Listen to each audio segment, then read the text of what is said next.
បាទសួស្តីបងប្អូននេះ unicorn បាទ unicorn យើងកែពីគេវិលទៅមុខណាបាទអញ្ចឹងយើងកែវិលមកក្រោយវិញ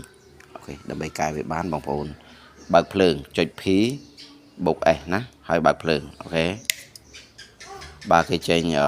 P 19បងប្អូនថយមកបាទថយរកលេខ P 6បាទ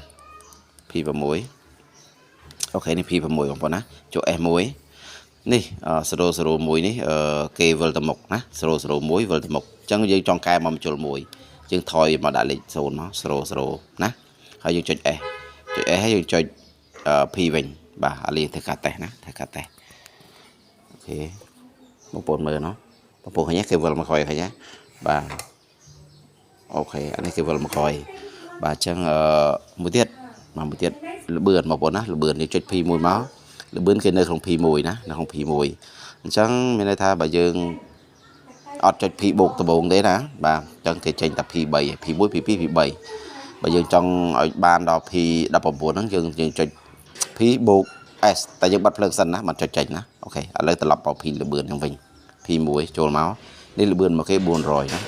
400បាទអញ្ចឹងបងប្អូនចង់បានបងប្អូនតឡើងចុច S ចុច P វិញណាអូខេអញ្ចឹងយកមកឲ្យវែងពេកតែប៉ុណ្្នឹងបានណាអរគុណច្រើនបងប្អូន